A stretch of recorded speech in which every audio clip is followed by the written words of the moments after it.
bus I'm going today, people. This stop is Livingston Street and I Smith didn't Street. even think about vlogging on the train because on my way to the Apple, I decided that I was going to get a snack. So got me a snack, my favorite snack. I passed this place so many times and smelled the popcorn so many times, and I just thought the popcorn was like $5, $6. The popcorn only $2. $2 for hot movie popcorn. I was on a train, literally like I was watching a movie, just people watching. And a brother got on the train who had what they call this thing, a badge? Not a badge. I can't even think of what they call it. A decal, a patch. He had a patch. On the patch, it said, I trust the government. Just ask the Indians. And I was like, ooh, that's a good one. And it was just amazing how the synchronicity, like how it lined up. First of all, his bike was bad as fuck. And he had that patch on there. And I was like, I like that. Like, I liked the bike first. When I saw that, I was like, I like that. He was like, yeah, because I know my history. And I was just, he went off on that. When I said I liked it, he was like, yeah, because I know my history. I know who I am. And I was just like, me too. And guess what? You better teach it to your children. He was like, yeah, I got 2 of them. Like, yeah. Don't get so distracted. Because there's a bunch of distractions. But if you just be still and know and be who you is and be connected to that source consciously, not just on a Sunday, not just when you about to eat food, like all day long. That's been my experience today, all day long. Tuned in, plugged in, aware, Street and Court Street.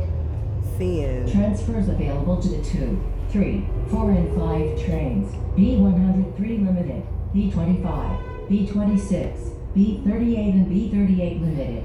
Watch how quickly this stuff shifts. Because everything has already shifted. And just people are not aware. They're stuck in doing things the old way. But, baby, I'm excited. I'm so freaking excited. And that I see made me laugh to my core. When I say laugh to my core, laugh to my core. It was the second laugh to my core since I stepped foot in the city. The first one, right? Maintenance guy got his back turned, taking something off of a truck, right? This Caucasian lady walks past with a little fluffy dog, like a little fluffy dog.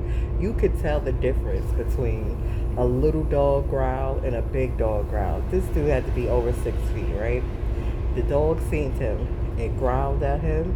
And when I tell you, he almost jumped out of his freaking skin. And I'm like, you see how little this dog is? I know it couldn't have sounded like a big dog. Because it's tiny as fuck. It don't have the same vocal capacity as a big dog. It is not intimidating at all. It was the funniest shit ever to me. That shit cracked me up. But the guy sitting outside the damn welfare office on the block with the popo, with the garbage bag full of weed in the clear bag, that took the cake. That took the cake. I was like, only in Brooklyn. They don't care. They don't care. They're just like, whatever. And that's another thing. Now, becoming aware doesn't mean that you just don't have no couth, don't have no boundaries. You still have to have some self-order. That's why being aware is not just enough. You have to be aware and plugged into God consciously, and getting your directives from there, from that space, and not from your ego, because your ego gonna be like, oh, I know who I am, I'm gonna just do whatever.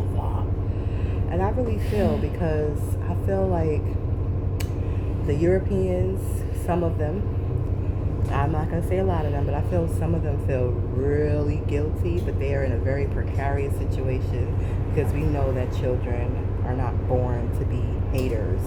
We know that that's a taught behavior, right? But it takes a lot to deprogram from the wrong stuff that you was taught as a child, right? That takes a little bit of a learning curve there, right? And then once you know that that's not right because you have put in the work, you know, the self-development to deprogram from the wrong stuff that your parents might have taught you. There might be other factors. You might be financially dependent on them.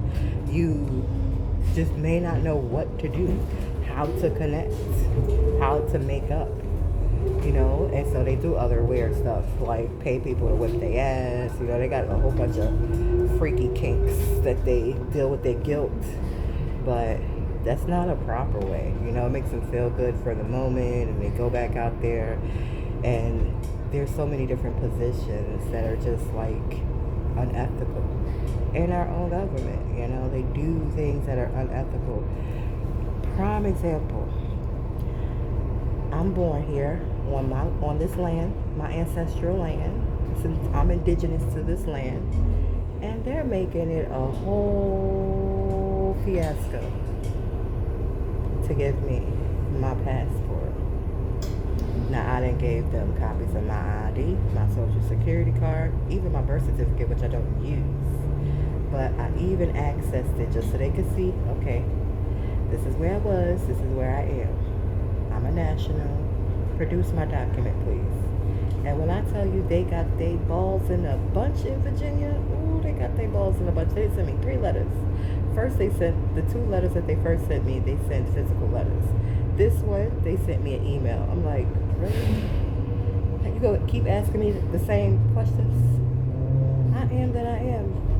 You got the documents and it's verifiable. Stop asking me. Why don't you contact the DMV? Why don't you contact Vital Records? Why don't you get the daggone what you call it, since you don't want to act like you can read what I produced you? Why don't you do that? Why don't you go to the court and get a copy of that from them? Because you act like you can't read English, but you working for the department, the passport department. Come on. Get over it. Those who are uncomfortable and scared, I get it. You got a reason to be scared, but not everybody is going to operate from their ego. People are operating from their heart. It's going to be much, much better.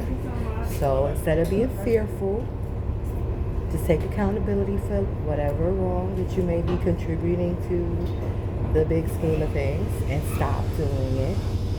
And come from your heart space and take the time to heal and grow and become better you. Because when you do that, you're not going to be scared looking around like, oh my God, these black people are going to wake up and they're going to get us. I think that's like a deep fear of Caucasian people. I really feel that they have that fear within them. Some of them. Those who have not taken the time to do the self-development and to do the healing and to come from the heart space. Those who are coming from the heart space, they don't feel that way. But the other ones are like walking around very fearful, you know, and we need to get out of that paradigm, toss it to the side because it's not working. It doesn't work. We see that it doesn't work. Next stop, Cannon Plaza West and Johnson Street. That is my... Transfers available to the R&W trains. B103 limited, B41 limited. I like the space. A lot of people, but I'm recognizing that the space that I like is always with me. Look. What are the chances? NYC MTA bus. Oh, looks like a free concert's about to go down. And it's empty. But I'm gonna get off and check my daggone mail. And I'll be back with another vlog. I think that this vlogging part is like the most easiest thing that I'm doing in my transformation process, because I see some stuff and I always want to share. So this is easy. Now uploading it, not too complex. This your last stop? Or you go by the post office? Hold on, I'll be right back. Or later.